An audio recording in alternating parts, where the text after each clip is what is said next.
विश्वानि देव सवितर्दुरितानि परासुव यद्भद्रन्तन्न आसुव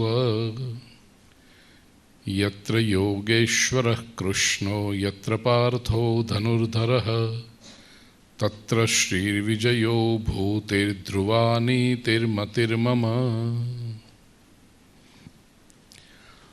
आत्मीय स्वजनों, आज 24 दिसंबर 2023 रविवार की ये प्रसन्न प्रातः काल को मैं जीवन के कुछ महत्वपूर्ण सिद्धांतों को समझने के लिए आपका स्वागत करता हूं। एक बात है कि हम सब जो भी प्रवृत्ति करते हैं, गुवाहाटी के बिजी स्टेशन पर या तो मार्केट प्लेस में सुबह 9 साढ़े 9 बजे वीकडेज में कोई व्यक्ति जा रहा हो, उसको रोक करके पूछिए कि भाई कहाँ चले तुम, तो कहेगा काम पर जा रहा हूं। अब वो जो भी उत्तर देता है उसको वाई वाई वाई, क्यों क्यों क्यों पूछते रहिए। क्यों काम पर जाना है? मेरी जॉब है या मेरा बिजनेस है। क्यों करना है बिजनेस? पैसे कमाने हैं। क्यों कमाने हैं पैसे? परिवार चलाना है। क्यों परिवार चलाना है? ये हर उसको पूछते जाइए। अंत में 2 में से एक उत्तर आपको मिलेगा। कुछ लोग कहेंगे हम जीवन में सुखी होना चाहते हैं, और कुछ लोग कहेंगे हम जीवन में सफल होना चाहते हैं। हैप्पीनेस एंड सक्सेस, ये 2 जीवन के गोल होते हैं, ध्येय होता है। मनुष्य जो भी करता है, चाहे वो पैसे कमाए, चाहे वो कीर्ति कमाए, चाहे वो मान सम्मान के पीछे पड़े, चाहे वो सत्ता का स्थान हासिल करे, आप भी इसके बारे में सोचना कि जीवन में महत्वपूर्ण क्या है।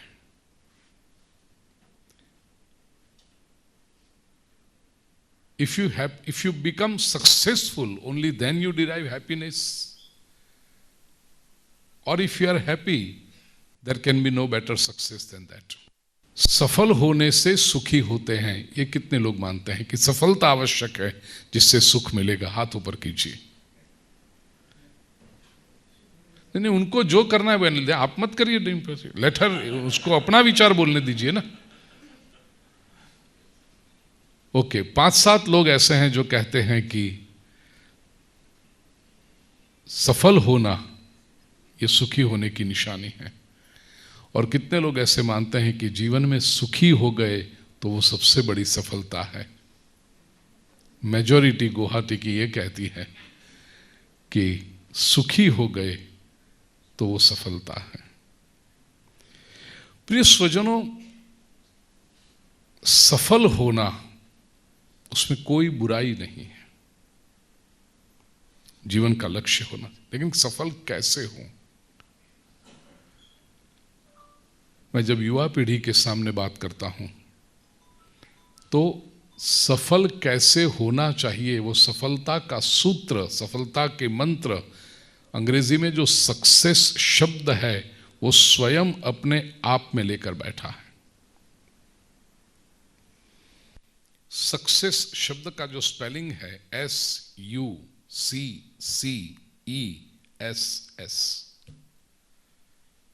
और यही सफलता का सूत्र है। सबसे पहला जो S है सक्सेस का, वो कहता है set a goal in life.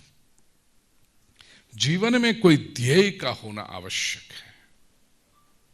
जब तक कोई ध्येय नहीं होता, जीवन भटकते जाता है। आजकल अधिकतर लोग एवरेज आउट हो जाते हैं, सफलता नहीं पा सकते। उसका एकमात्र कारण यह है उनके जीवन में कोई ध्येय ही नहीं होता। कई परिवारों में मेरा जाना होता है, रहना होता है। युवा पीढ़ी हो, टीनेजर 15, 16, 17, 18 का युवक युवती बालक, तो मैं पूछता हूं उनसे कि बेटा आपने तय किया है कि जीवन में क्या बनना है? 60% आंसर इससे मिलते हैं, नॉट येट, अभी तक तो तय नहीं किया। देखते हैं मार्क्स कितने आते हैं एसएससी में, यहां 10th कहते हैं, क्या कहते हैं, एसएससी कहते हैं, या 12th में कितने मार्क्स आते हैं, देखते हैं। मार्क्स आएंगे, उस हिसाब से एडमिशन लेंगे, उस हिसाब से। और 40% लोग जीवन में ऐसे होते हैं जिनका ध्येय तय होता है। मैं बनी हुई घटना एक कहूं आपसे।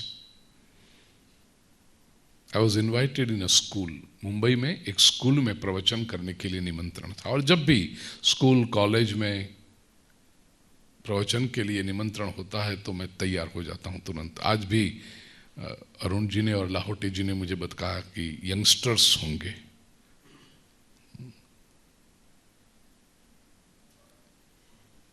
पहली रो में जो यंगस्टर्स हैं वो मुझे ज्यादा पसंद है।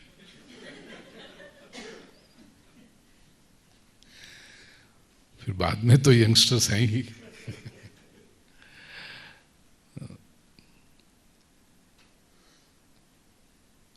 बच्चे थे स्कूल में 8, 9, 10 स्टैंडर्ड के, मतलब 13, 14, 15 वर्ष के। जाते समय, और मैं हमेशा कहता हूं कि युवा पीढ़ी के सामने जब संवाद करना हो तो इसलिए मुझे पसंद है, मुझे अधिक पसंद इसलिए है युवा पीढ़ी के साथ कि धर्म की रक्षा युवा पीढ़ी जिस तरह से कर सकती है, यंगस्टर्स जिस तरह से कर सकते हैं, जो बड़े लोग हैं ना, वो तो अब चाहें तो भी बिगड़ नहीं सकते। वो बिगड़ेंगे कैसे? अब कोई पॉसिबिलिटी नहीं है। धर्म की रक्षा आनंद जी यदि करनी होगी तो युवा पीढ़ी कर सकती है, क्योंकि उनके पास समय है। धर्म के सिद्धांतों को वो आचरण में रख सकते हैं, दे कैन वेरीफाई इट, और वो कह सकते हैं कि ये शास्त्र की जो बातें हैं हमने जीवन में उतारी है और उनको हमने सत्य पाया है।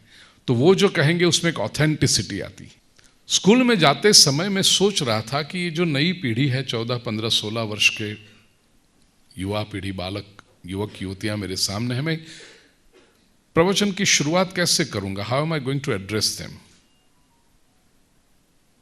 मैंने सोचा कहूंगा, खिलते हुए गुलाब के फूल जैसे मेरे प्यारे विद्यार्थी मित्रों। तो ऐसा मैंने कुछ सोचा था लिपिका।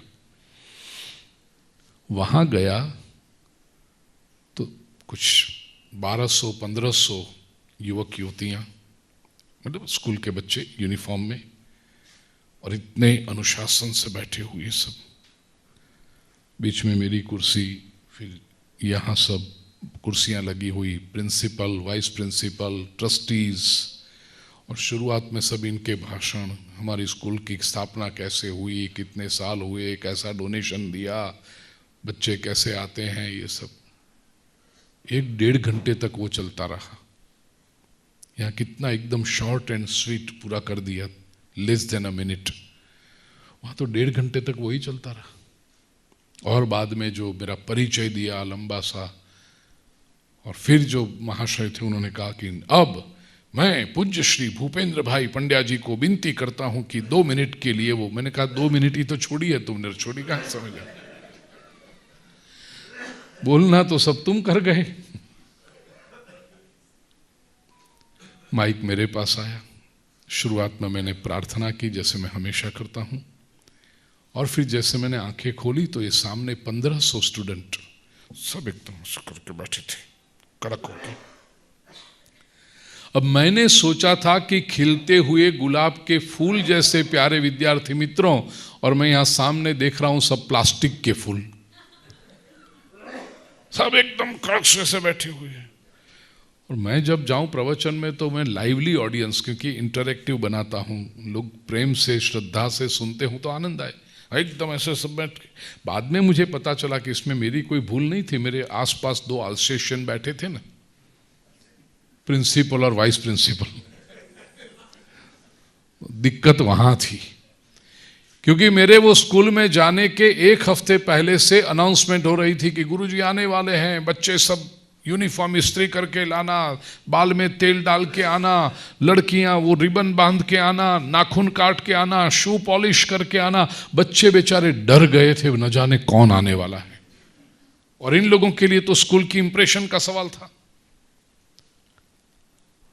मैंने वातावरण थोड़ा हल्का फुल्का करने के लिए विद्यार्थी मित्रों से एक प्रश्न पूछा कि प्यारे विद्यार्थी मित्रों, आप लोगों ने कुछ सोचा है कि आप जीवन में क्या बनना चाहते हैं?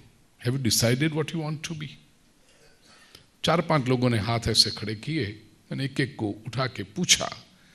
एक ने कहा मैं डॉक्टर बनना चाहता हूँ, दूसरे ने कहा मैं इंजीनियर बनना चाहता हूँ, तीसरे ने कहा मैं चार्टर्ड अकाउंटेंट बनना चाहता हूँ, चौथे ने कहा मैं वकील बनना चाहता हूँ, पांचवें ने कहा मैं पायलट बनना चाहता हूँ। मेरे सामने एक लड़का बैठा था और ऐसे घुर घुर के देख रहा था। मैंने कहा ये छाती पर बैठा है और 1 घंटे तक ऐसे घुर घुर के देखता रहेगा। उसको मैंने खड़ा किया। मैंने कहा बेटा तूने कुछ तय किया है, तू क्या बनना चाहता है? वो खड़ा हुआ और कहा अभी तक तो मैंने कुछ तय नहीं किया, लेकिन जिस तरह से सब कुछ हो रहा है मुझे लगता है मैं पागल निश्चित बन जाऊंगा। मैंने कहा क्यों भाई, क्या हुआ? नहीं, मेरी मम्मी कहती है कि तू डॉक्टर बन, मेरे पापा कहते हैं कि तू इंजीनियर बन, मेरे चाचा कहते हैं कि तू चार्टर्ड अकाउंटेंट बन, मेरे मामा कहते हैं कि तू पायलट बन। मैं एक साथ में डॉक्टर, इंजीनियर, चार्टर्ड अकाउंटेंट और पायलट नहीं बन सकता, और यदि बनने की कोशिश करूंगा तो पागल निश्चित बन जाऊंगा। मैंने कहा देयर यू आर। जब तक तूने तय नहीं किया है तब तक सब लोग अपना गोल तुम्हें देंगे, अपने सपने तुम्हारे पर थोपेंगे। जो वो जीवन में नहीं कर पाए वो तुम्हें कहेंगे कि हम नहीं कर पाए लेकिन तुम करो। एक बार तुमने अपना गोल तय कर लिया, फिर वे लोग अपने गोल, अपने तुम्हारे गोल को कंट्रीब्यूट करेंगे। जो मां कहती है कि तू डॉक्टर बन, और वो जब सोचेगी तुमने इंजीनियर बनने का तय किया है, तो मां कहेगी चलो बेटा तुमने तय कर लिया इंजीनियर बनना है, ठीक है, एक काम करो जेनेटिक इंजीनियर बनो, उसमें थोड़ा मेडिकल साइंस भी आ जाएगा।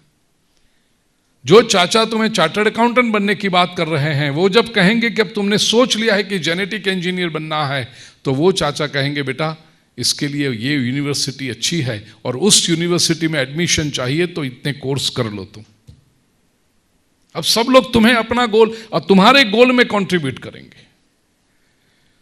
सफल होने के लिए सबसे पहली आवश्यकता प्रिय स्वजनों होती है जीवन में ध्येय तय होना। लक्ष्य जब तक तय ना हो, आपके पास अच्छी से अच्छी गाड़ी हो, गाड़ी में पेट्रोल भरा हुआ हो, कुशल ड्राइवर हो, सब कुछ हो, लेकिन आपको पता ही नहीं है कहां जाना है, तो वो गाड़ी किस काम की, वो ड्राइवर किस काम का, वो पेट्रोल की भरी टैंक किस काम की? यात्रा का आरंभ ही नहीं होगा। और यात्रा करोगे तो भी इधर उधर टहलते रहोगे, क्योंकि लक्ष्य की ओर तो आगे बढ़ोगे कैसे जब लक्ष्य ही तय नहीं है। भगवान श्री कृष्ण अर्जुन को भगवत गीता में सबसे पहले तो उसका लक्ष्य बताते हैं, और गीता के अनुसार लक्ष्य कौन सा है? गीता लक्ष्य बताती है स्वधर्म। अब यहां पर थोड़े सावधान हो जाना, क्योंकि हम लोग जो धर्म धर्म धर्म शब्द सुनते हैं ना, उसके साथ ही कुछ लेबल्स हमारी आंखों के सामने आ जाते हैं। धर्म का अर्थ हिंदू, मुसलमान, क्रिश्चियन, ये वो, सिख, जैन, ज्यू, ऐसे अलग अलग प्रकार के, बौद्ध। 5300 वर्ष पहले भगवत गीता में अर्जुन को जो उपदेश दिया है भगवान श्री कृष्ण ने, उस समय ये जो लेबल है वो कोई था ही नहीं। ये सारे धर्म बाद में आए हैं। क्रिश्चियनिटी कितने साल हुए? 2023। कल 2024 तो इस्पीरो होंगे, 24वां शुरू होगा 25 दिसंबर को। ऑब्वियसली जब तक क्राइस्ट का जन्म नहीं हुआ था तब तक क्रिश्चियनिटी थी ही नहीं। इस्लाम 1500 वर्ष पुराना है। बुद्धिज्म, जैनिज्म 2500 वर्ष पुराने, और वो भी सनातन की शाखाएं हैं। वो स्वतंत्र अलग से तो बाद में बने, राजकीय कारणों की वजह से बने। तो भगवान श्री कृष्ण जब ये वैश्विक संदेश दे रहे हैं, यूनिवर्सल मैसेज दे रहे हैं, तब धर्म केवल एक ही सनातन था। तो ये लेबल तो उस समय थे ही नहीं। तो हमारे मन में जो धर्म की बातें हैं वो तो सब निकल गई। कौन सा स्वधर्म हमारा गोल हो सकता है जीवन का? भगवत गीता के अनुसार बार बार श्री कृष्ण कहते हैं, स्वधर्मे निजम निधनम श्रेय परधर्मो भयावह। अपने धर्म में मृत्यु भी आ जाए तो वो कल्याणकारी है। परधर्मो भयावह, अन्य धर्म में जाना वो भयंकर होता है, व्यक्ति की अधपतन कराने वाला होता है। ये धर्म कौन सा है? भगवत गीता के अनुसार स्वधर्म यह है आपका इनर पोटेंशियल। मॉडर्न साइकोलॉजी की भाषा में कहूं, प्रत्येक व्यक्ति में कोई न कोई शक्ति होती है। बिना शक्ति दिए ईश्वर किसी भी जीव को इस सृष्टि में भेजता ही नहीं। कोई न कोई हुनर, कोई न कोई कला, कोई न कोई विषय में श्रेष्ठता, इसको पहचानना पड़ेगा। योर बिल्ट इन प्रोग्राम, यह आपका स्वधर्म है। स्वधर्म को पहचानो। इसका अर्थ अपने भीतर कौन सी ऐसी शक्ति है उसको पहचान लो। कोई है जो सुंदर गा सकता है, कोई है जो सुंदर भोजन बना सकता है, कोई है जो सुंदर चित्र बना सकता है, कोई है जो सुंदर वक्तव्य दे सकता है, कोई है जो सुंदर अकाउंट्स लिख सकता है। अपने भीतर की शक्ति को पहचानो। और शक्तियां अनंत है। मैंने केवल ये लिस्ट बनाई, इतनी ही शक्तियां नहीं होती। कोई ऐसी बात आपके भीतर है जिसमें आप अन्य कई लोगों से श्रेष्ठ हैं। Nobody can do it better than you. और दूसरी बात, वो शक्ति वो होती है जो करने में आपको आनंद की और संतोष की अनुभूति होती हो। You feel blissful, you feel joyous. वो आपका स्वधर्म है, उसे पहचानो। और उसका उपयोग निजी विकास के लिए, सेल्फ डेवलपमेंट, परिवार के विकास के लिए, समाज के विकास के लिए और राष्ट्र के विकास के लिए करो। ये तुम्हारा गोल है। जीवन में जितने भी लोग सफल हुए हैं, प्रिय स्वजनों, मैं बहुत पढ़ता हूं, उसमें भी बायोग्राफी मुझे सबसे अधिक आकर्षित करती। जीवन कथाएं, आत्मकथाएं। सफल व्यक्ति कैसे बना? सब लोगों ने कहा कि हमने अपने भीतर की शक्ति को पहचाना। मैं जब सेमिनार लेता हूं तो उसमें एक सूत्र देता हूं, make your passion your profession and your life will be a celebration for ever. तुम्हारी पैशन को तुम्हारा प्रोफेशन बनाओ। आज क्रिकेटर है, लोग क्या देखते हैं, आहा कितनी सेंचुरी मारता है, कैसे हीरोइन के साथ उसका विवाह होता है, करोड़ों रुपए कमाता है, एडवर्टाइजमेंट में आता है, ऐसा होता है, वैसा होता है। वाह, अरे उसको तो मजे ही मजे हैं। ये मजे कैसे हैं, कब हैं? छोटी उम्र से उसने अपने पैशन को पहचान लिया कि मुझे क्रिकेट खेलना है बस। अब वो 12-13 वर्ष की उम्र में जब उसने तय किया कि मुझे क्रिकेट खेलना है, तब उसको पता नहीं था कि मेरा ब्याह कोई हीरोइन से होने वाला है, या बड़ी बड़ी ब्रांड एंडोर्स करने के लिए मेरे पास आने वाली, या मैं करोड़ों रुपए कमाने वाला हूं। उस समय उसके मन में मुझे क्रिकेट पसंद है और मुझे वो खेलना है। लग गया, सुबह दोपहर शाम। ये जो ओलंपिक्स में मेडल जीत के आते हैं, उन लोगों की जीवनी पढ़ना, हमारे पास तो फाइनल प्रोडक्ट आती है एकदम, वाह गोल्ड मेडल पहने हुए वो एथलीट, लेकिन वो गोल्ड मेडल पहनने के पीछे कितनी मेहनत होती है। सुबह 4 बजे उठ करके जाना। मैं मूवीज बहुत कम देखता हूं, फिल्में बहुत कम देखता हूं, लेकिन किसी ने मुझे बताया कि ये फिल्म एक देखने जैसी है। नॉर्थ ईस्ट की ही अपनी वो कुश्ती करने वाली कोई बहन थी ना, वो मैरी कॉम, तो वो फिल्म आई थी उसकी जीवनी के ऊपर। अब देखो, क्योंकि वो एक सक्सेसफुल व्यक्ति की वो है, कहां बेचारी एक पर्वत के किसी गांव में रहने वाली, कहां ट्रेनर मिलेगा, क्या करेगा, लेकिन जिस तरह से वो करती गई, पुरुषार्थ। तो अपने पैशन को अपना प्रोफेशन बनाओ। अधिकतर लोगों का जीवन में क्या होता है, भगवत गीता कहती है स्वर्ग और नरक की डेफिनेशन देते हुए, जब आप स्वधर्म में नहीं होते हो तब आप नरक में होते हो, जब आप स्वधर्म में होते हो तब आप स्वर्ग में होते हो। मुझे जब कई पत्रकार पूछते हैं कि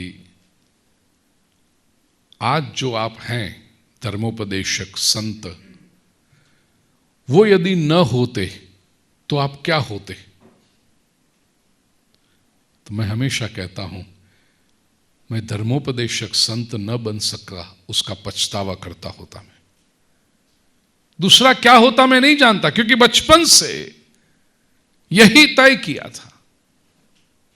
दादी मां के संस्कार, दादी मां हमेशा कहती थी बेटा ब्राह्मण का शरीर मिला है, एक सच्चा ब्राह्मण बन के बताना।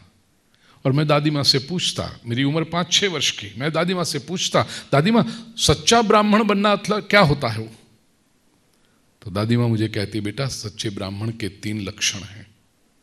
पहले तो अध्ययन करना, शास्त्रों का अध्ययन करना, अभ्यास करना। जो अध्ययन किया है, अभ्यास किया है, उसको आचरण में लाना, practice what you have studied. और आचरण से जो प्राप्त हो वो व्यासपीठ से लोगों को उपदेश और प्रसाद के रूप में बांटना।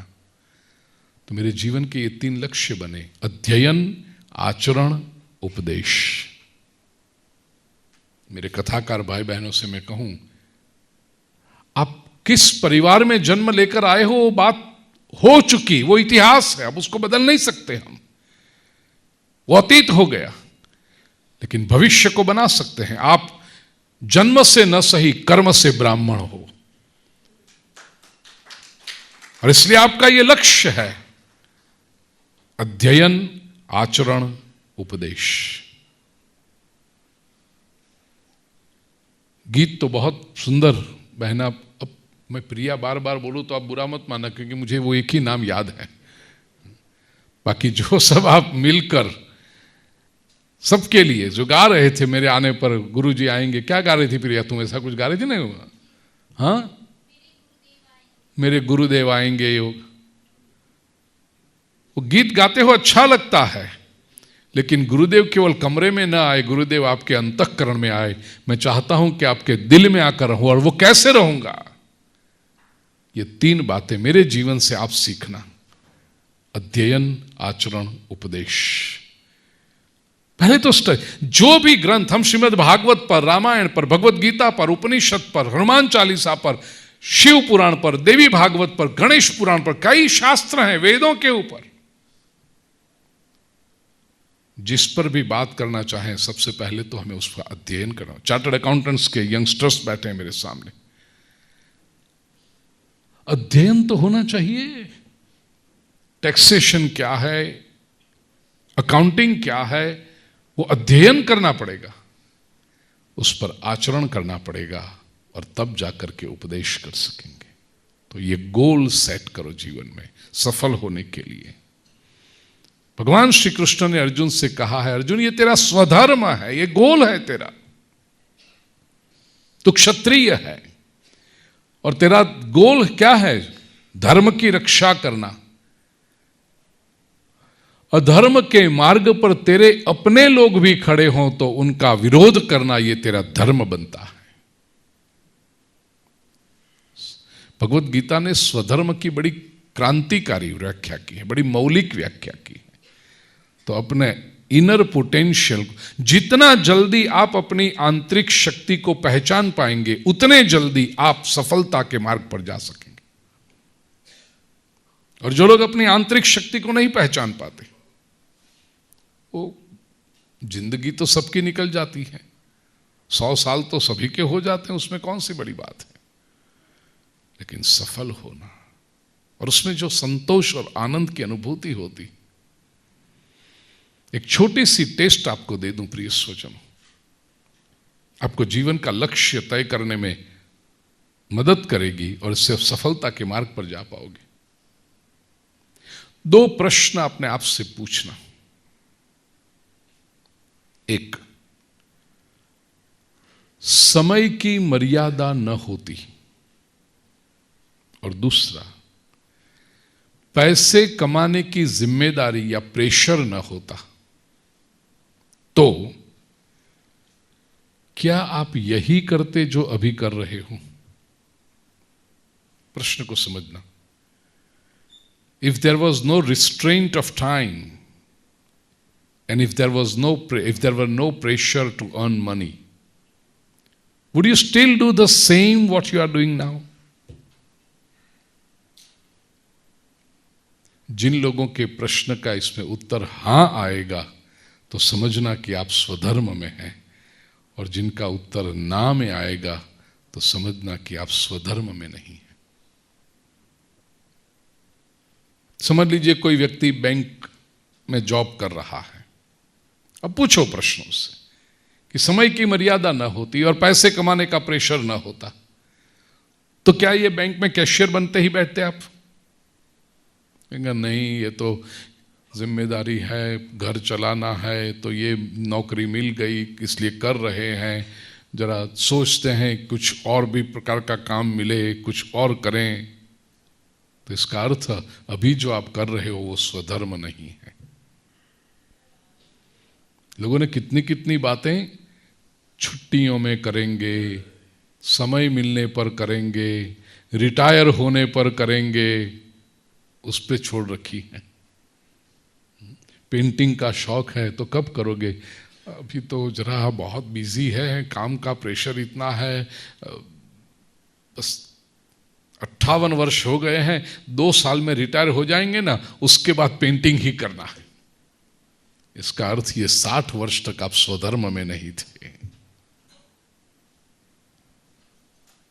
सिंपल सा ये प्रश्न है। समय का बंधन न होता और पैसे कमाने की जिम्मेदारी न होती, तो क्या आप वही करते जो अभी कर रहे? और जो व्यक्ति कहे हां यही करता, समझ लेना वो व्यक्ति सुखी है, क्योंकि he is enjoying what he is doing.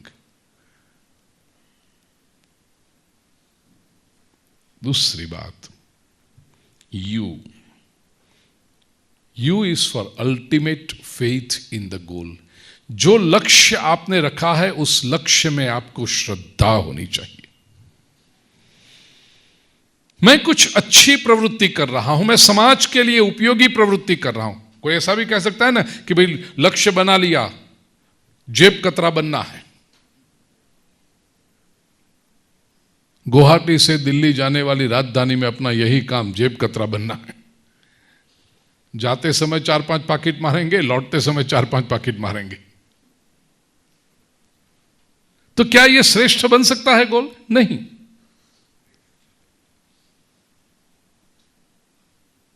ध्येय में श्रद्धा हो, अल्टीमेट फेथ इन, मैं जो प्रवृत्ति कर रहा हूं उससे केवल मेरा घर चलता है इतना नहीं, समाज में कुछ सर्जनात्मक योगदान हो रहा है। बहुत आवश्यक है। देखिए, पैसे कमाना ये सफलता नहीं हो सकती। पैसे कमाना तो ये चोरी वाला भी पैसे कमा सकता है। पैसे कमाना तो वो निम्न स्तर के चारित्र्य वाली स्त्रियां होती है ना, वो नाच गाना करके भी पैसे तो कमा लेती। कुछ विभत्स ठुमके लगाए तो लोग उसके ऊपर पैसे उड़ाते हैं। पैसे कमाना बहुत सरल बात है।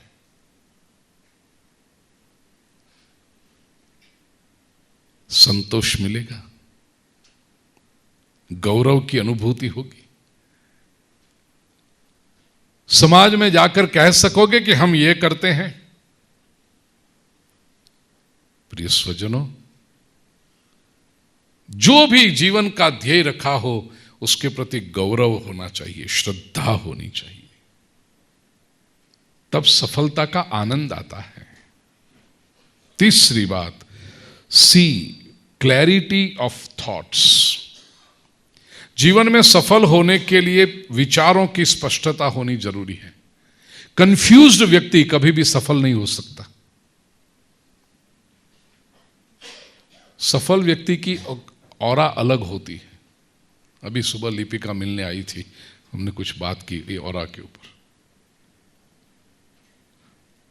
कोई सफल व्यक्ति को आपने देखा ऐसे सर पे हाथ रख के बैठा हो, उलझन में, क्या करें पता ही नहीं चलता, उलझन में पड़े हैं? बोलो, सफल व्यक्ति ऐसा हो सकता है? कभी नहीं। सफल व्यक्ति की हमेशा रीढ़ की हड्डी स्ट्रेट होती है, सीधी होती है।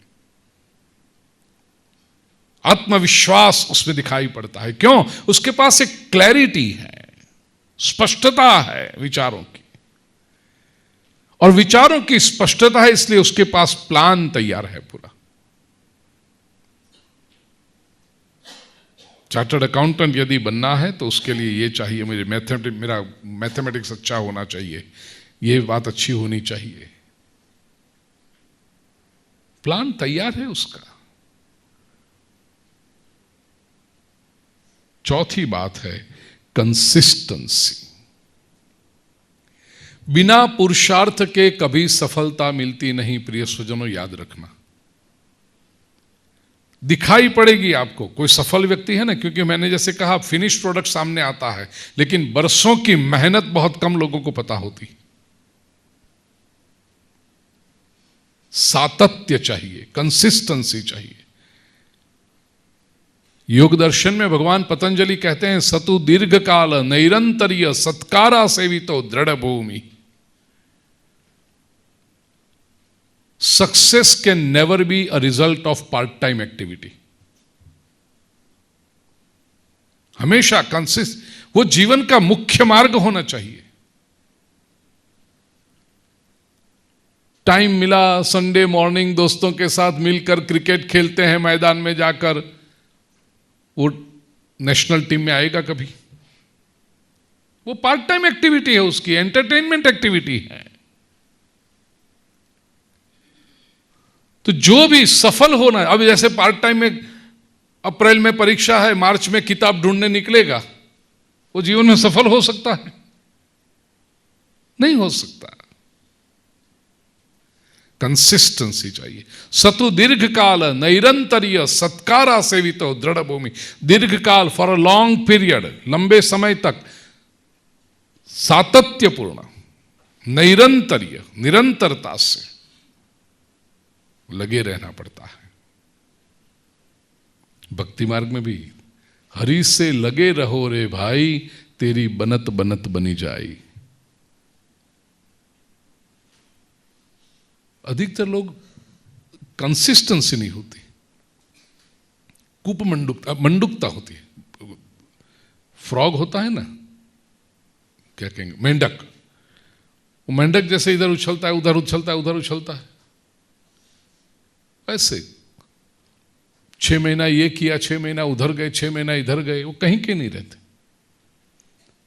मेरी दादी माँ एक दृष्टांत देती थी, प्यास लगे और कुआं खोदना हो तो एक व्यक्ति ने शुरू किया, 5 फुट खोदा, अरे इससे तो पानी नहीं आया, उधर खोदा 5 फुट, अरे इधर भी पानी नहीं आया, 5 फुट उधर खोदा, इधर भी पानी नहीं आया, 5 फुट उधर, 5 फुट, 20 जगह पे 5-5 फुट खोदा उसने, पानी कहीं से नहीं मिला। एक ही जगह पे 100 फुट खोदता तो पानी मिलता। उसने 100 फुट खोदा अवश्य, मेहनत तो की, लेकिन कंसिस्टेंसी से नहीं की, सातत्यपूर्णता से नहीं की, तो उसकी सारी मेहनत बेकार गई। वही मेहनत वो एक जगह पे करता तो उसको परिणाम मिलता। इसलिए देखो, जो भी क्षेत्र में सफल होते हैं वो कहते हैं हम 20 साल से क्षेत्र में, हम 35 साल से हैं। कुछ सफल परिवार कहते हैं 3 पीढ़ियों से हमारा ये कारोबार है। उसको एक ऑथेंटिसिटी आती है, सातत्य की।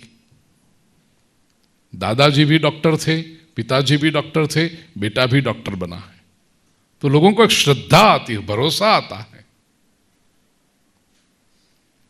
जीवन में कोई भी एक प्रवृत्ति लेकर प्रिय स्वजनों सातत्यपूर्ण लगे, वही आपको सफलता दिलाएगी, कंसिस्टेंसी। 5वीं बात है ई, एफर्ट्स विथ एफिशिएंसी। प्रयास तो करने पड़ेंगे लेकिन पूर्ण इन्वॉल्वमेंट के साथ करना पड़ेगा।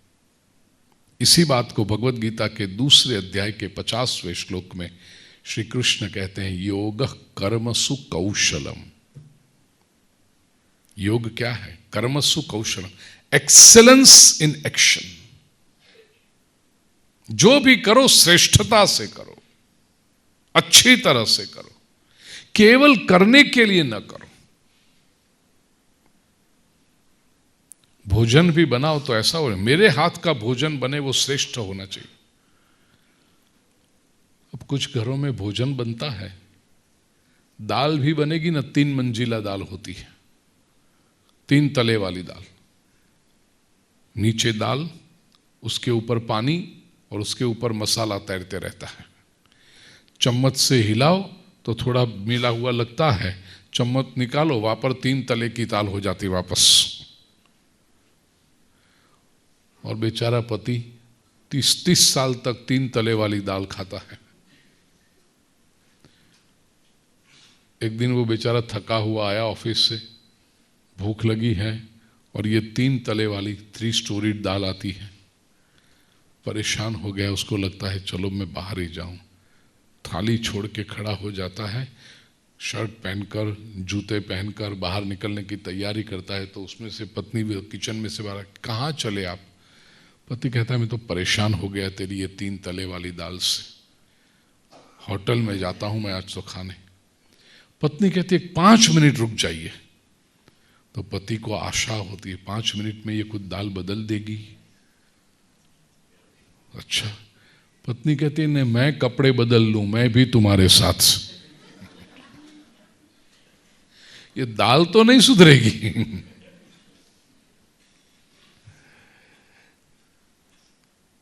प्रिय स्वजनों, जो भी करो एफिशिएंसी से करो।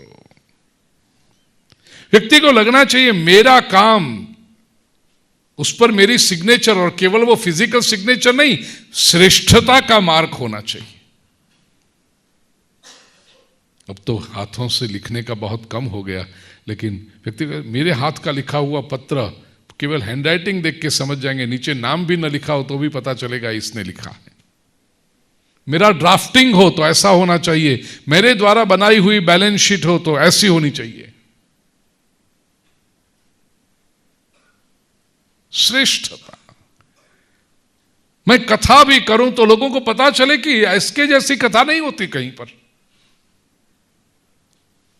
नहीं तो क्या है, आजकल तो लोग ऐसा करते हैं ना, सब ये करते हैं, सब करेंगे, वो तो बिल्कुल नहीं करूंगा।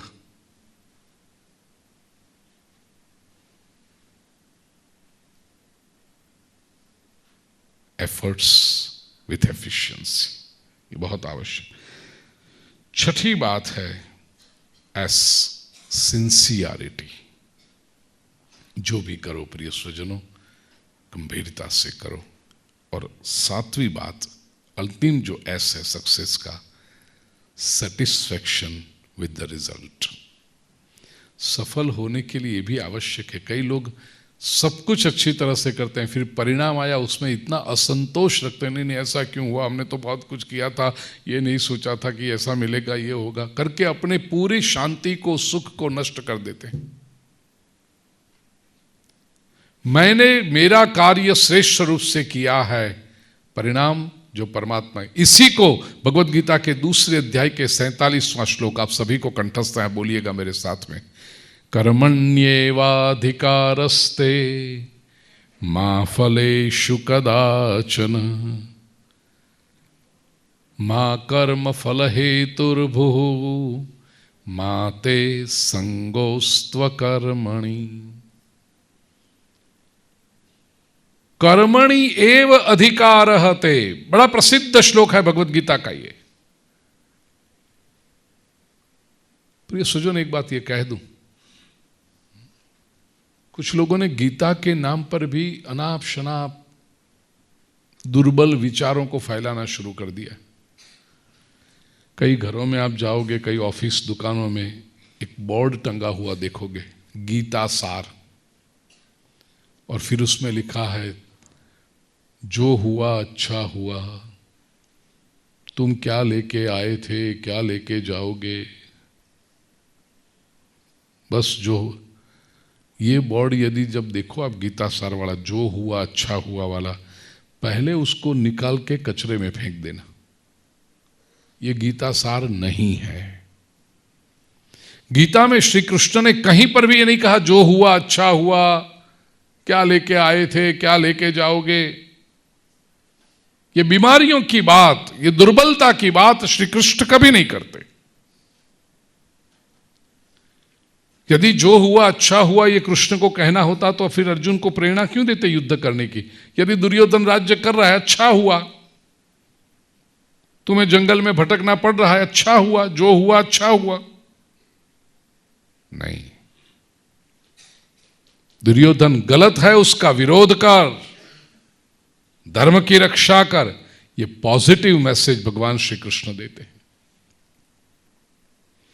और गीता का ये श्लोक भी बड़ा है प्रसिद्ध, कर्मण्येवाधिकारस्ते, हमारा अधिकार केवल कर्म में है। कर्मणि एव अधिकारः मां फलेषु कदाचन, फल में हमारा अधिकार नहीं है। ये सिद्धांत समझ लीजिए प्रिय स्वजनों। बड़े बड़े मैनेजमेंट गुरु को ये बात भगवत गीता की समझ में नहीं आती, क्योंकि लोग कहते हैं कि फल में यदि अधिकार न हो तो कर्म व्यक्ति करेगा क्यों। कि लोगों को कर्म करने के लिए प्रेरित ही करते हैं फल दिखा के, इतना करोगे तो ये मिलेगा, इतना करोगे तो ये मिलेगा। ये जो बिजनेसमैन बैठे हैं देखो, उनके सेल्समैन को जो टारगेट देते हैं, 25 लाख का सेल करके आओ, तुम्हारे घर में टीवी नया दे देंगे। 50 लाख का सेल करके आओ, तुम्हारी पत्नी के साथ तुम्हें 7 दिन घूमने के लिए भेजेंगे दार्जिलिंग। करते हैं ना ऐसा। ये क्या करते हैं, फल पहले दिखाते हैं, तभी कहते हैं यदि फल पता ना हो तो व्यक्ति मोटिवेट कैसे होगा, और मोटिवेट नहीं होगा तो फिर वो कर्म कैसे करेगा। और यहां भगवत गीता कहती है कि कर्म कर, फल तेरे हाथ में नहीं है। प्रिय स्वजनों, भगवत गीता में कृष्ण जो कहते हैं बड़ी साइंटिफिक बात कहते हैं।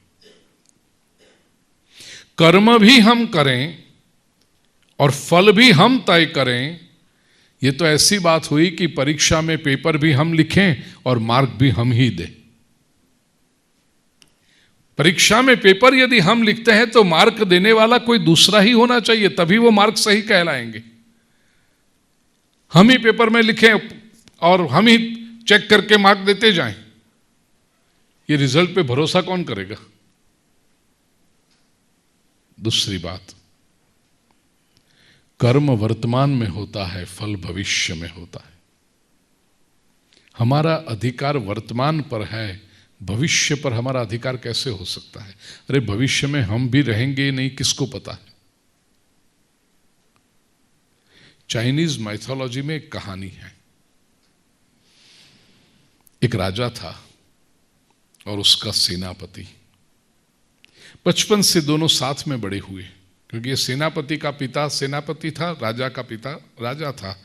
तो ये दोनों, राजा का पुत्र राजकुमार और सेनापति का बेटा, साथ में पढ़े, साथ में बड़े हुए। दे वर मोर लाइक फ्रेंड्स। और ये सेनापति बड़ा बहादुर था, राज्य को वफादार था, कई युद्ध जीता था, राज्य का बड़ा विस्तार भी उसने किया था। लेकिन उससे एक भूल ऐसी हो गई कि जिसकी सजा उस राज्य के कानून के हिसाब से ऐसी थी कि उसको फांसी देनी थी, सूली पर चढ़ाया जाना था, कैपिटल पनिशमेंट। उसको जेल में बंद कर दिया गया। रविवार की सुबह को उसको फांसी देनी है। शनिवार की रात को राजा घोड़े पर बैठकर इस सेनापति से मिलने के लिए आया। सेनापति की जो कोठरी थी जेल की, उससे थोड़ी दूर उसने घोड़ा खड़ा रखा और राजा सेनापति से मिलने आया। कहने लगा, मित्र मुझे क्षमा कर देना, मैं बिल्कुल नहीं चाहता कि तुम्हें फांसी की सजा हो, लेकिन क्या करें, नियम ऐसे हैं और नियमों का पालन तो करना ही पड़ेगा। सेनापति ने कहा, बिल्कुल करना ही पड़ेगा, नहीं लेकिन तेरे जैसा मित्र ये दुनिया छोड़ के चला जाएगा, वो मुझे अच्छा नहीं लगेगा, राजा कहता है। सेनापति ने कहा, चलो ठीक, जो हुआ सो, अब मुझे तो कल सुबह मरना है। राजा ने पूछा कि मेरा कर्तव्य बनता है, तुम्हारी कोई अंतिम इच्छा हो तो पूरी करूं, बता दो। और ऐसे भी विश्व भर में जिसको फांसी की सजा दी जाती है उसको पूछा जाता है कि भाई कोई लास्ट विश है। राजा ने जैसे ही ये पूछा कि कोई अंतिम इच्छा है, सेनापति यूं कोठरी के बाहर देखे और राजा से कहा, राजा छोड़ दो। और रोने जैसा हो गया, वो आंखों में से आंसू आने लगे। राजा को आश्चर्य हुआ, तुम रो रहे हो?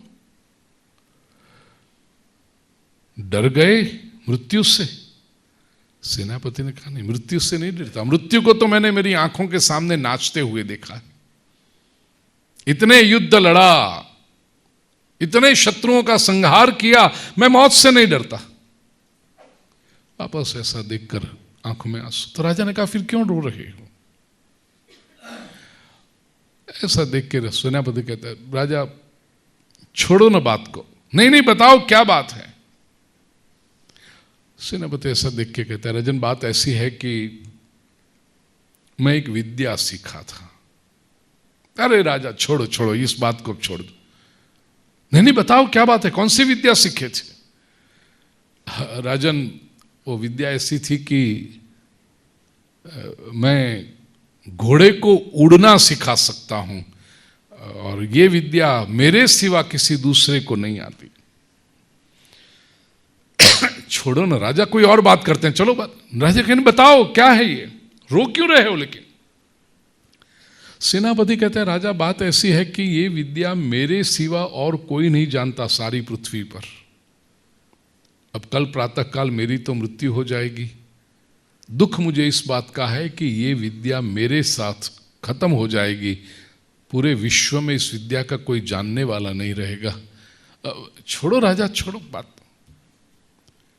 मैं आपको एक सीक्रेट बता दूं, कोई भी बात करते हुए आप आधी बात करो और फिर सामने वाले को कहो कि छोड़ो छोड़ो, रेस्ट अश्योर्ड वो छोड़ेगा नहीं, वो पूरी सुनना चाहेगा।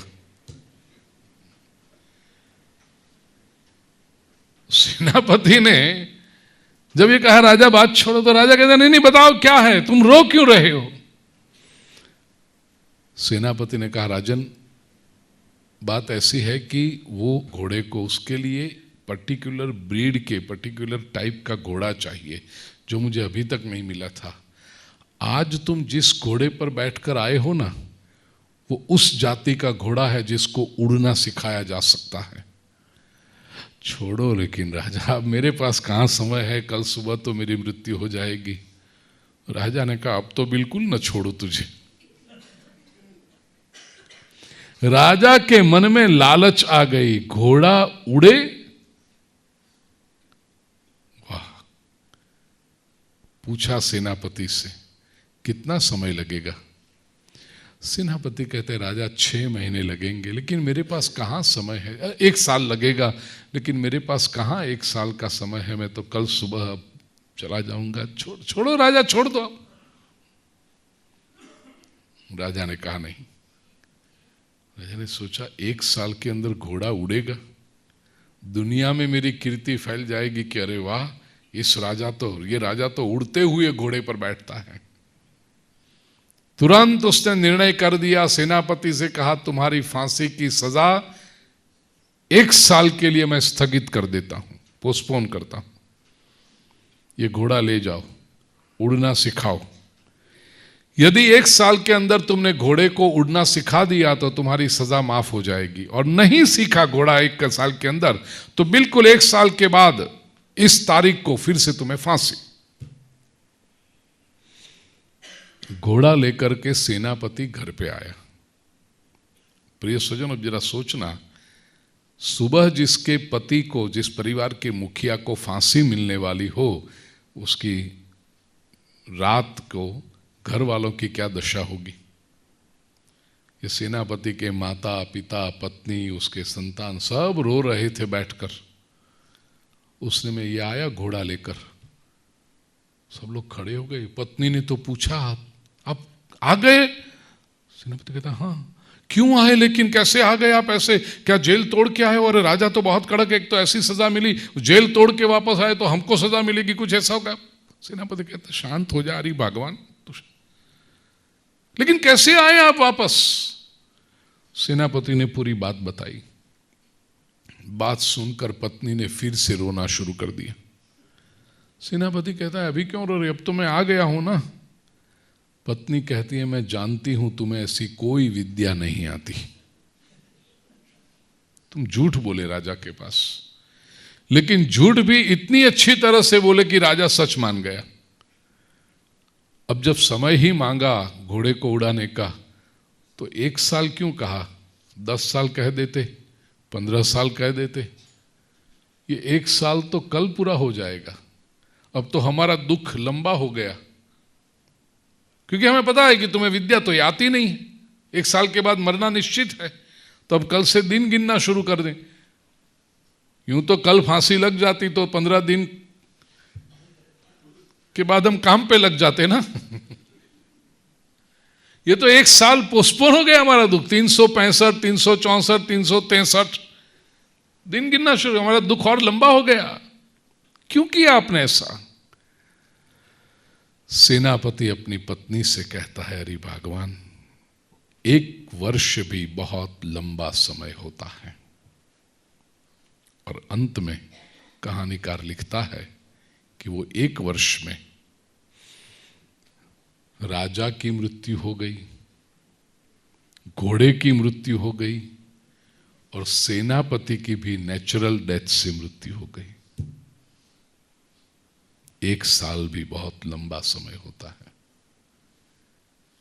प्रिय स्वजनों, कर्मण्येवाधिकारस्ते मा फलेषु कदाचन। हम कर्म हमेशा वर्तमान में करते हैं, फल भविष्य में होता है। We can control the present, we can not have any control on the future. एक क्षण के बाद क्या होगा हमें, अरे 1 क्षण के बाद हम होंगे कि नहीं होंगे पता नहीं हमें। तो हम कैसे दावा कर सकते हैं कि हम जो तय करें वही परिणाम आना चाहिए। तीसरी बात, कर्म एक व्यक्ति से निकलता है, परिणाम सबको असर करता है। हम जो करना चाहते हैं कर्म कर सकते हैं, लेकिन जो परिणाम हम चाहते हैं वो हमारे अकेले पर थोड़ी होता है, बाकी सबको असर करता है। एक दृष्टांत से समझिए इस बात को। डॉक्टर की पत्नी और दर्दी, पेशेंट की पत्नी, बीमार की पत्नी, ये दोनों स्त्रियां भगवान के मंदिर में जाकर के प्रार्थना करती। बीमार व्यक्ति की पत्नी जो है, पेशेंट की पत्नी, वो भगवान से कहती है, हे प्रभु, मेरे पति को जल्दी से ठीक कर दो। प्रभु, बहुत खर्चा हो रहा है, ये रिपोर्ट्स निकलवाना, हॉस्पिटल का खर्चा, ऑपरेशन का खर्चा, ये खर्चा, हमारी जितनी जीवन भर की सेविंग्स थी, बचत थी, वो सब खर्च हो गई। अब तो कर्जा शुरू कर दिया है हमने, कब कर्जा चुकाएंगे क्या पता। प्रभु कृपा करो, मेरे पति को जल्दी से ठीक कर दो प्रभु। और बाजू में डॉक्टर की पत्नी खड़ी है, वो भगवान से कहती है, प्रभु मेरे पति का धंधा चलाओ। अब सोचो भगवान क्या करेगा। अब भगवान के लिए तो दोनों स्त्रियां अपनी पुत्री के समान हैं। अच्छा, दोनों महिलाएं प्रार्थना करती हैं, वो सही करती हैं, उनको अधिकार है। पेशेंट की पत्नी जो प्रार्थना करे वो हमें सही लगती है, डॉक्टर की पत्नी भी तो प्रार्थना करेगी ना, हमारे पति का धंधा चलना चाहिए। भगवान किसकी बात मानेगा? यदि भगवान ये पेशेंट की पत्नी की प्रार्थना सुन के दर्दी को ठीक कर देता है तो डॉक्टर का धंधा कम हो गया, और डॉक्टर की पत्नी की बात भगवान सुनता है, उसकी प्रार्थना सुनता है, तो पेशेंट को बीमार रखना पड़ेगा या तो और लोगों को बीमार करना पड़ेगा। देखा, कर्म एक व्यक्ति से आता है लेकिन परिणाम बहुत लोगों को स्पर्श करता है। तो हम कर्म कर सकते हैं लेकिन अपनी इच्छा का ही परिणाम आए तो सामने वाले पे क्या फर्क पड़ेगा, असर पड़ेगा। गांव का दृष्टांत मैं पहले कथाओं में देता था कि एक ही पिता की दो पुत्रियां, एक पुत्री का विवाह कुम्हार के घर में हुआ है और दूसरी पुत्री का विवाह किसान के घर में हुआ है। मई महीना बीत चुका है, गर्मी हो रही है, किसान ने पूरा खेत जोत के तैयार रखा है, उसमें बीज भी बो दिए हैं। अब किसान के वहां जो पुत्री ब्याही है वो भगवान से प्रार्थना करती है, भगवान जल्दी से बारिश हो जाए, क्योंकि खेत जोत के रखा है, बीज बो के रखे हैं, यदि बारिश नहीं हुई तो बीज सूख जाएंगे, गर्म हो जाएंगे, खत्म हो जाएगा, हमारा नुकसान हो जाएगा।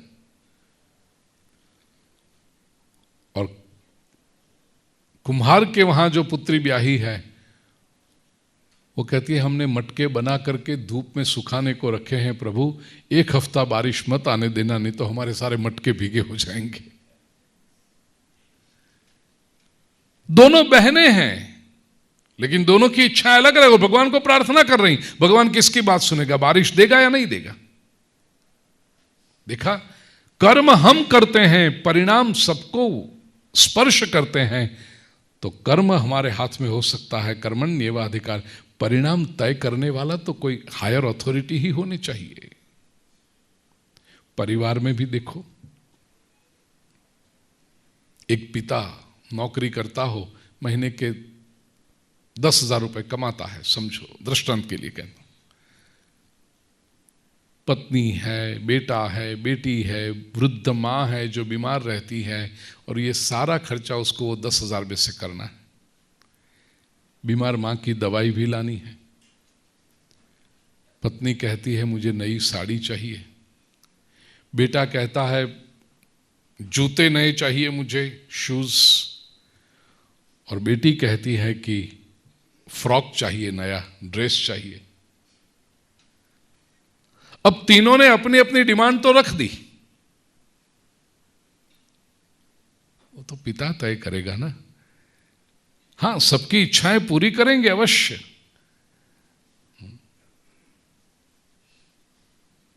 बेटी का ड्रेस पहले लाना है, बेटे के जूते पहले लाने हैं, पत्नी के लिए साड़ी पहले लानी है, या मां की दवाइयों के लिए पहले प्रबंध करना है।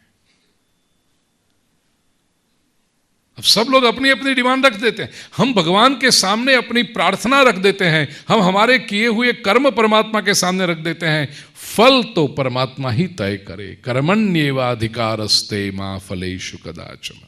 ये याद रखना प्रिय, सफल यदि होना है 100% एफिशिएंसी से अपने कर्म कर लो, फिर परमात्मा के ऊपर, अस्तित्व के ऊपर श्रद्धा रखो। और याद रखना एक बात, यदि कर्म हमने श्रेष्ठ किया है तो परिणाम श्रेष्ठ आएगा ही। भगवद गीता कहती है नादत्ते कस्यचित पापम न चैव सुकृतम विभु, भगवान किसी का पुण्य भी नहीं रखते, भगवान किसी का पाप भी नहीं रखते, हमने जो कर्म किया है वैसा ही परिणाम हमारे पास आएगा। यह सफलता का सूत्र है प्रिय सुजन। बहुत सारे श्लोक हैं, समय की मर्यादा में हमें बात करनी है, और मैं हमेशा कहता हूं कल जब हर रात को सोने से पहले नेक्स्ट दिन का स्केड्यूल मैं ले लेता हूं, तो कल जब अरुण जी, आनंद जी सब घर पे आए थे तो मैंने पूछ लिया अरुण जी से कि कल का क्या है स्केड्यूल। हमें बताया गया था कि 10:30 बजे आप निकलना, 11:15 बजे तक आ जाना। बिल्कुल 10:30 बजे मैंने सुभाष जी से कहा सुभाष जी चलें। सुभाष जी ने कहा वहां से फोन आया है कि 11 बजे निकलो। क्यों? आप सब नहीं थे यहां पर, तो हमें बिठाया गया, हमने आपकी प्रतीक्षा की। ये आयोजकों की परिस्थिति बड़ी गंभीर होती है। आपको इकट्ठा करने के लिए वो प्रयत्न करे, हफ्ते भर से 10 दिन पहले से आयोजन करके फिर आओ आओ आओ। उनका कोई स्वार्थ नहीं, कुछ नहीं, केवल बांटना है उनको, तो बस अच्छे विचार देने हैं। और आप जैसे महंगे वीआईपीओं को बुलाना, आओ आओ, आप कहोगे अरे संडे मॉर्निंग है, जाते हैं यार, क्या फर्क पड़ता है। अच्छा, कुछ लोगों में ये भी होता है कि ये जो बड़े संत होते हैं, सेलिब्रिटी होते हैं, वीआईपी होते हैं, वो तो लेट ही आते हैं ना, वो कहीं टाइम पे आते हैं।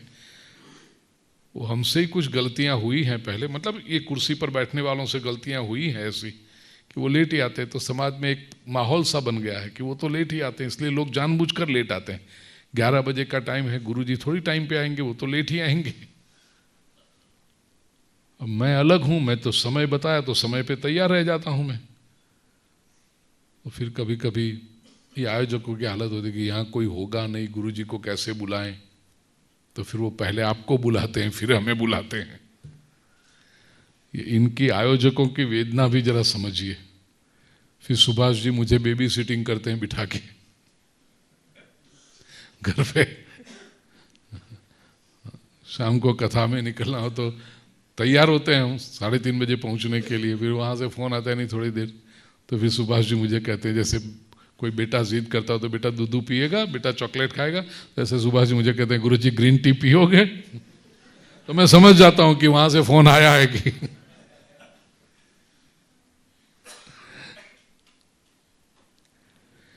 प्रिय स्वजनों, जीवन में सफल यदि होना होगा तो समय की पाबंदी हमें सीखनी पड़ेगी।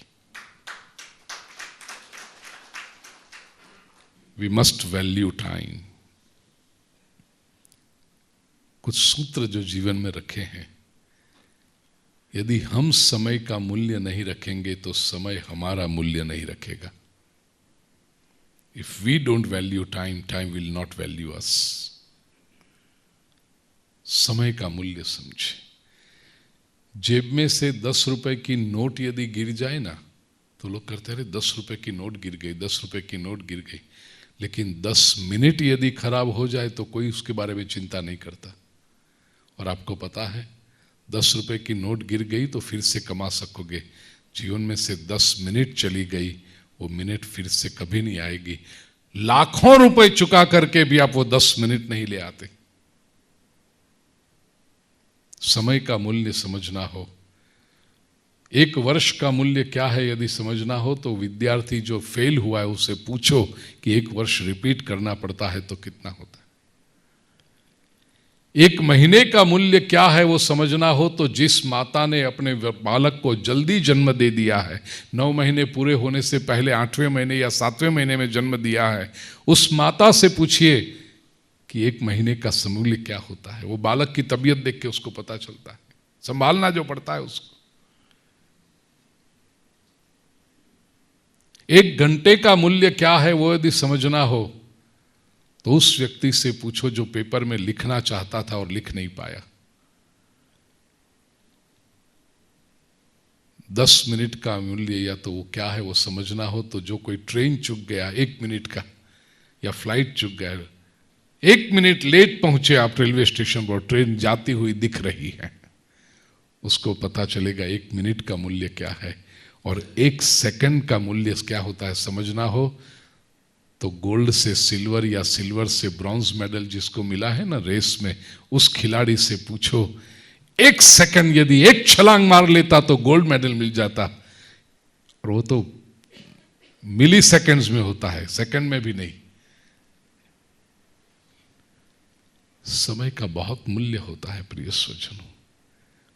हम यदि न समझ पाए, जो हम जीवन में सफल होना चाहते हैं, तो ये बात को बहुत ध्यान रख लेना, समय बड़ा मूल्यवान होता है। इसलिए तो महाभारत में जो नैरेटर है वो समय है। पूरी कथा समय बताता है, मैं समय हूं, और समय पूरी महाभारत की कथा बता रहा है। इतिहास बता रहा है। जीवन में सफल होने के लिए ये ऐसे भगवद गीता में तो बहुत सारे सूत्र हैं, लेकिन मर्यादित समय में जो मैं कहने थे उस पर मैंने कुछ अपना अभिप्राय व्यक्त किया, शास्त्र के आधार पर व्यक्त किया। अब आने वाले 10 मिनट में यदि कोई प्रश्न हो आपका तो उसके ऊपर हम अवश्य चिंतन कर सकते हैं। कृष्णाय वासुदेवाय हरये परमात्मने प्रणतक्लेशनाशाय गोविंदाय नमो नमः। ओम शांति शांति शांति। समत्वं योग उच्यते। जी, इसमें कर्म को कैसे करें योग में स्थित रह के, तो इस विषय को थोड़ा प्रकाश। देखिए, ये श्लोक स्वयं कहता है सिद्ध्य सिद्ध्यो समो भूत्वा, सिद्धि और असिद्धि में सम हो करके। और ये श्लोक की जो श्रेष्ठता है वो इसी में है। भगवद गीता योग शास्त्र है। पहले तो बेटा भागवत गीता ना बोलो, भगवद गीता। भागवत अलग ग्रंथ है, गीता अलग ग्रंथ है। तो भगवद गीता योग शास्त्र है। प्रत्येक अध्याय के अंत में जो पुष्पिका है उसमें कहा इति श्रीमद् भगवद गीता सुपनिषत्सु ब्रह्म विद्यायाम योग शास्त्रे। योग शास्त्र है, द साइंस ऑफ योगा। अब जब शास्त्र है तो उसको समझाना भी पड़ेगा, उसका डिफाइन करना पड़ेगा कि योग क्या। योग शास्त्र है तो योग क्या है। इसकी 2 व्याख्याएं भगवद गीता के दूसरे अध्याय में दी। एक श्लोक जो आप बता रहे हो 48वां श्लोक दूसरे अध्याय का, दूसरा है 50 जिसका संदर्भ मैंने कथा प्रवचन में किया। योगः कर्मसु कौशलम, योग इज एक्सेलेंस इन एक्शन। और दूसरी व्याख्या जो आपने संदर्भ दिया है श्लोक का 48वां श्लोक, समत्वं योग उच्यते। समत्वम, इक्वानिमिटी, वो योग है। जीवन है, अनुकूलता प्रतिकूलता दोनों आएगी। हर बार सफलता ही मिलती रहे, हर बार आपने जो चाहा है वही होता रहे, वो नहीं होगा। ये संभव ही नहीं, किसी के जीवन में नहीं होता है। भगवान स्वयं जब पूर्णावतार धारण करके आए तो श्री कृष्ण के जीवन में भी कितनी चैलेंजेस आई हैं, सिद्धि और असिद्धि। उसको समान समझना है। एक अर्थ में कहूं तो हम क्या कहते हैं कि हमारी इच्छा के अनुसार फल आया, हम कहते हैं सफल हो गए, और हमारी इच्छा के अनुसार फल प्राप्त नहीं हुआ तो हम कहेंगे निष्फल गए। ये संसार में कुछ भी निष्फल जाता ही नहीं। There is nothing like failure. जो भी होता है वो एक अनुभव होता है। तो जिसे हम निष्फलता कहते हैं वो भी सच पूछो तो सफलता की ओर सीढ़ी है एक। एडिसन, थॉमस अल्वा एडिसन, जिसने ये इलेक्ट्रिक बल्ब ढूंढा की खोज की, अमेरिका में न्यू जर्सी में बहुत प्रसिद्ध शहर है एडिसन, जहां अपने बहुत सारे भारतीय रहते हैं। अभी पहले ग्रीक रहते थे, फिर ज्यू लोग आए ज़्यादा, और अब अपने लोग घर खरीदने लगे तो फिर वो लोग बेचारे निकलने लगे। हमारे भारतीय लोग बहुत है वहाँ एडिसन में। आज भी वो एडिसन का मकान है, आज भी उस मकान में लेबोरेटरी है जहाँ पर वो प्रयोग करता था।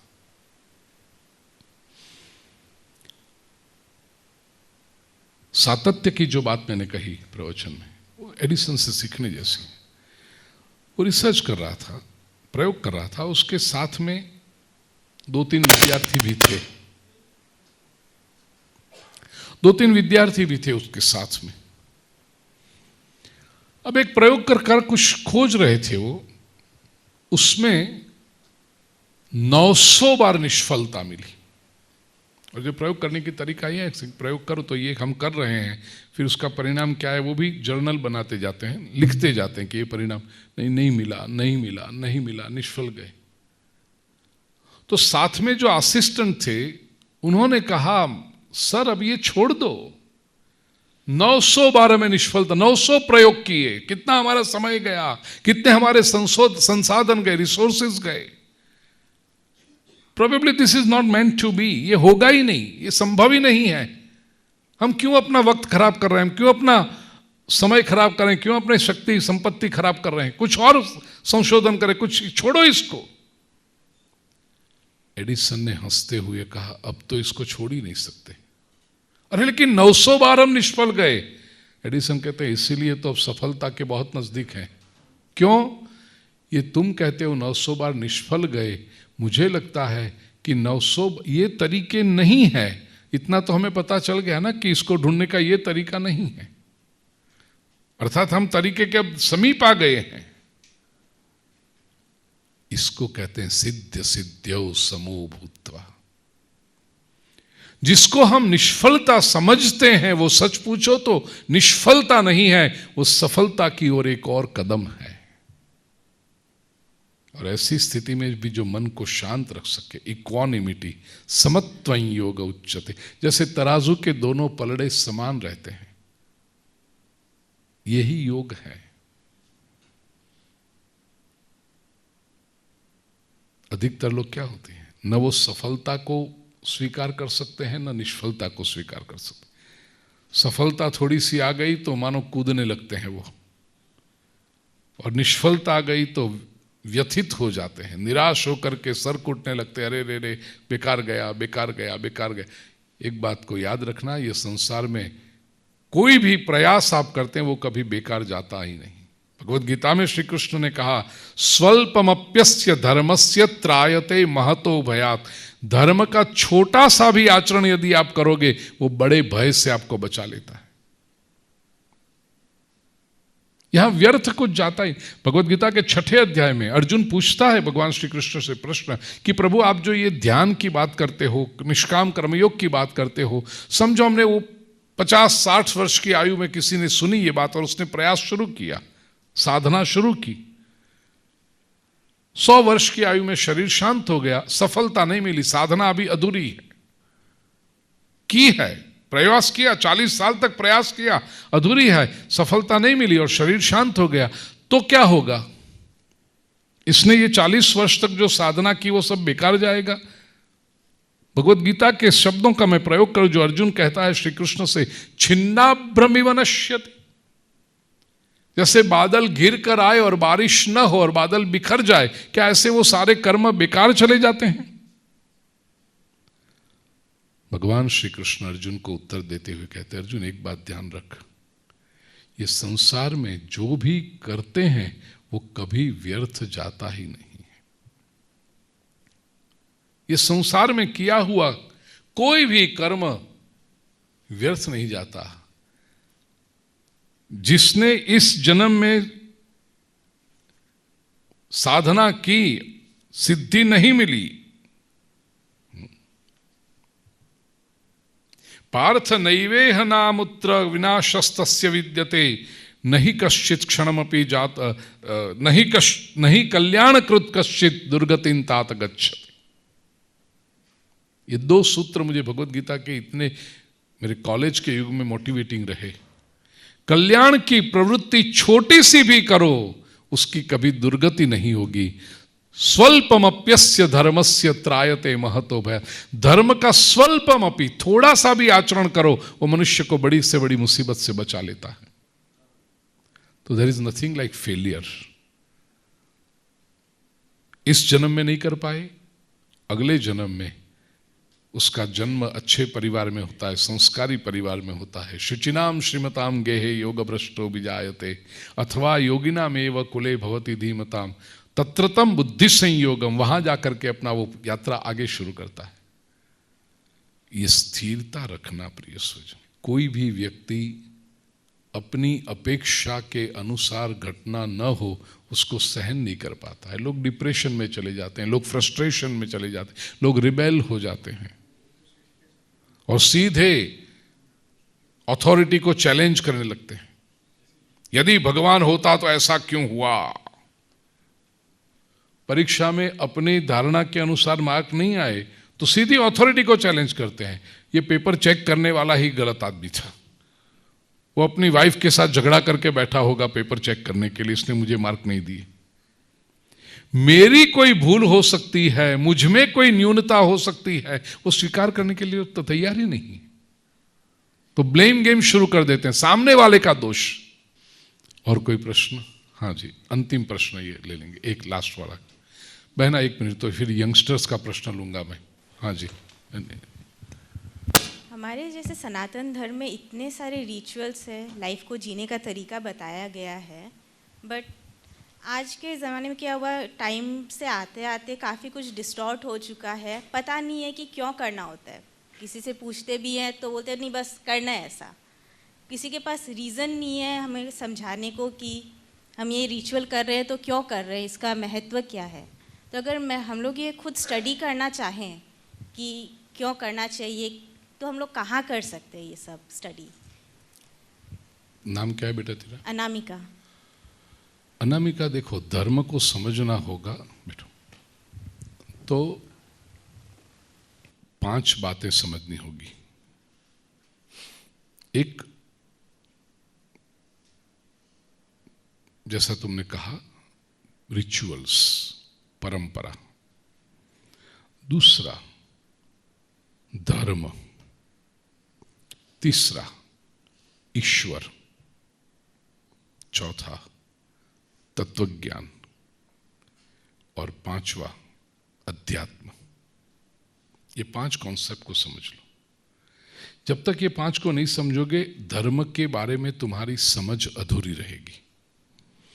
और लोगों ने इसको इतना आपस में मिला दिया है, भेलपुरी जैसा बना दिया है कि उसको अलग करना मुश्किल हो गया है। पहली बात है रिचुअल्स। रिचुअल्स से धर्म का कोई लेना देना नहीं है।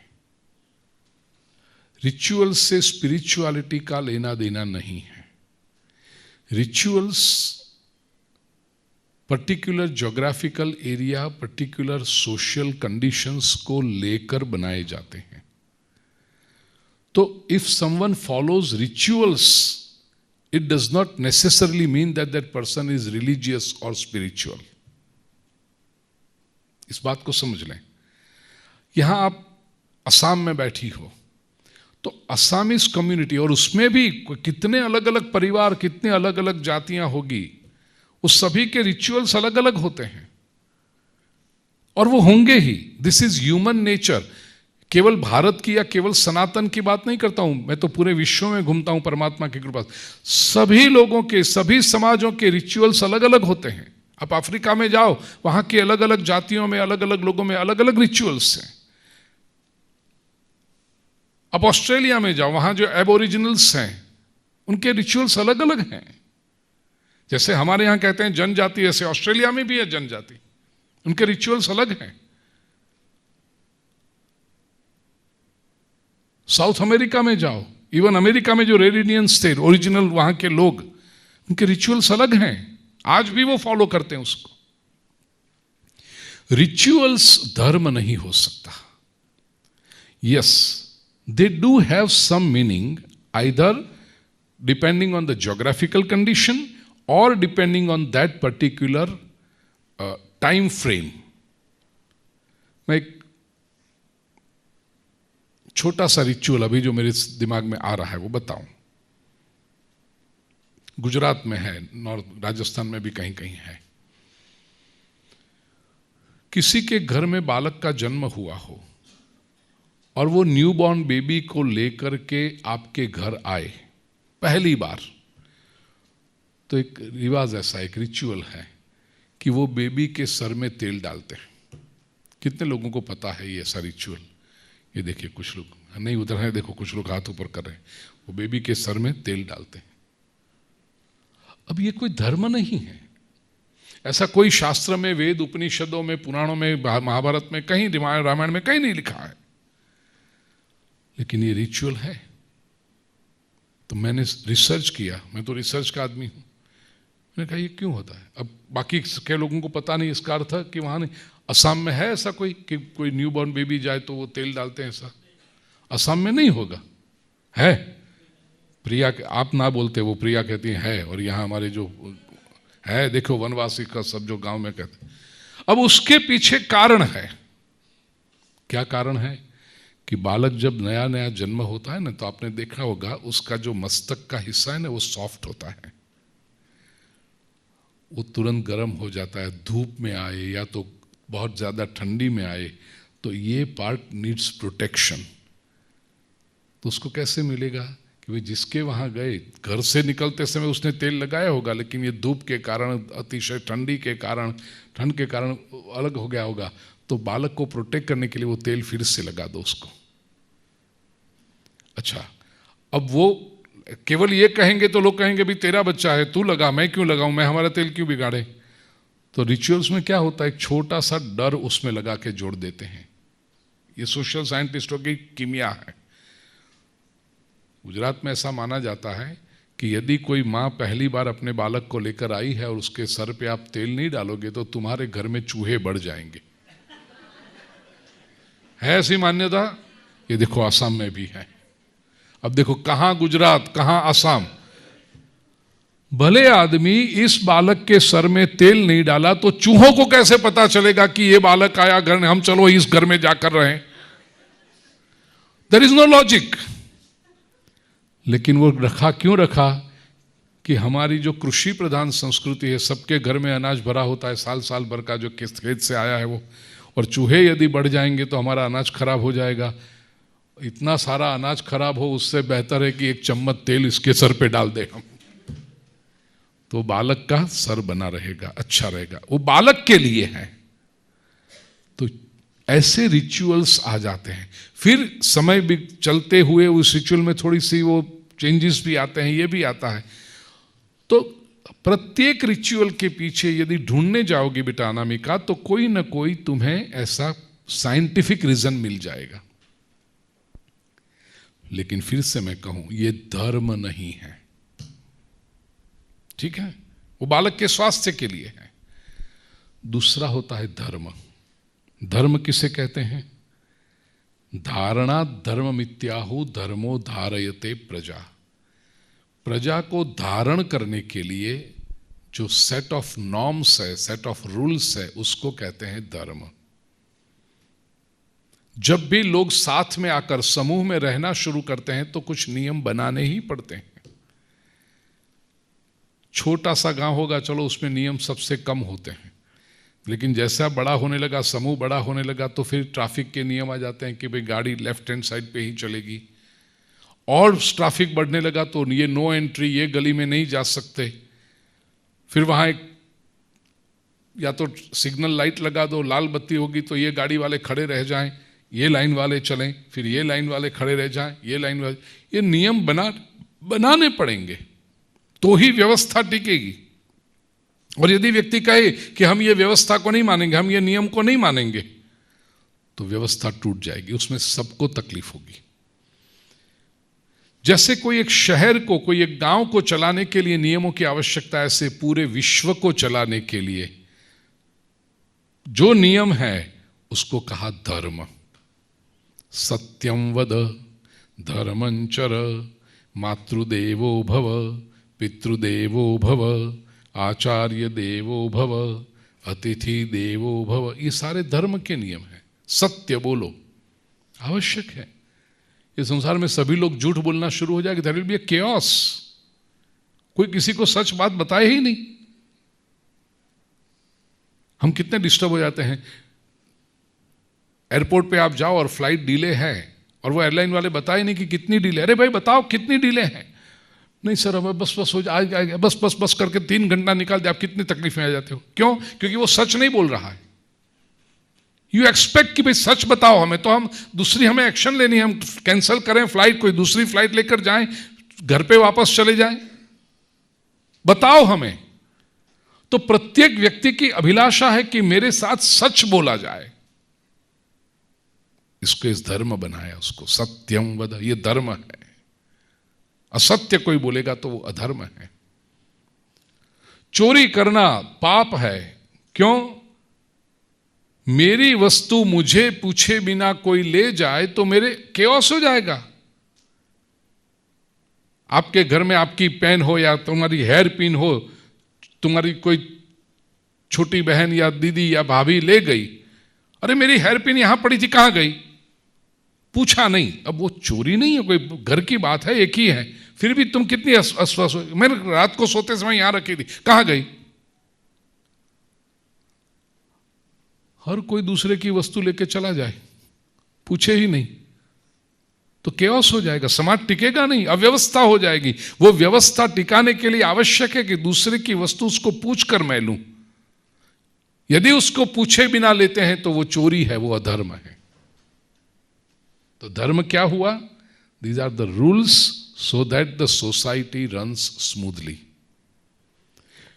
और फिर उसको लगाने के लिए पाप पुण्य का कॉन्सेप्ट जोड़ दिया। सच बोलोगे तो पुण्य मिलेगा, झूठ बोलोगे तो पाप लगेगा। वो धर्म हुआ। तो धर्म का काम है व्यवस्था बनी रहे। उसके बाद आता है ईश्वर। कोई व्यक्ति धार्मिक हो सकता है और भगवान में न माने, वो संभव है। A person could be an atheist, still he could be a religious person. ईश्वर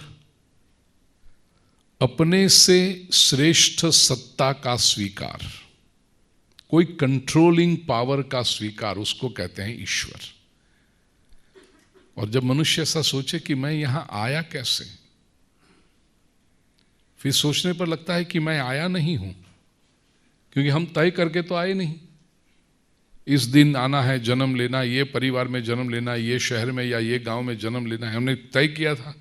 ऐसा शरीर पाना है, कुछ नहीं। तो इसका अर्थ हुआ कि हम आए नहीं, हमें भेजा गया है। There is some power who controls us.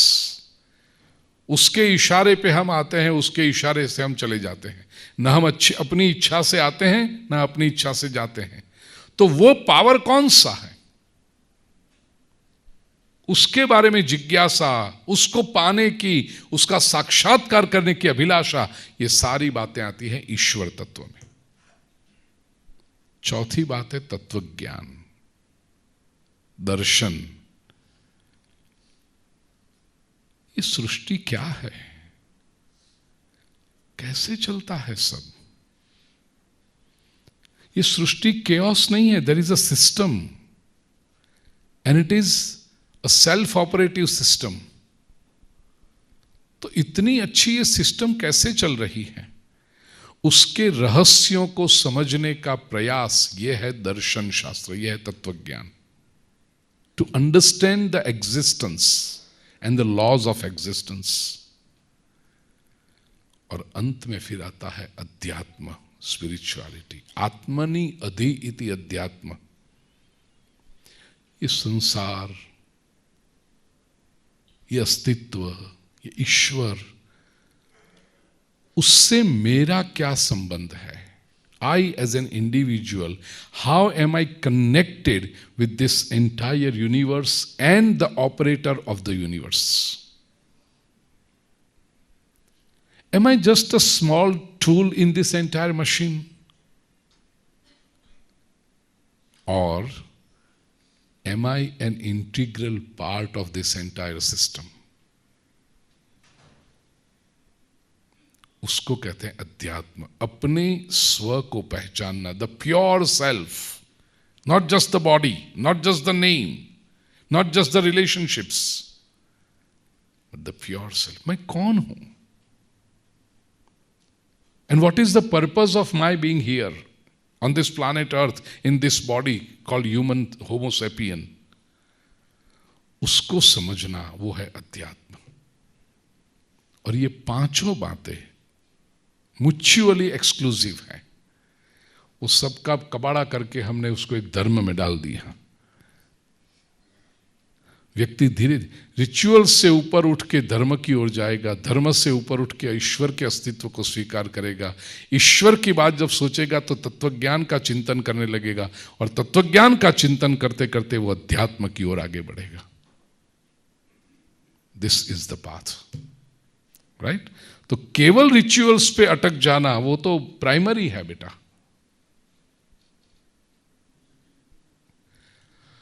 It was wonderful talking to you guys this morning on Sunday. बड़ा मुझे तो आनंद आया, आपकी बात आप जानो।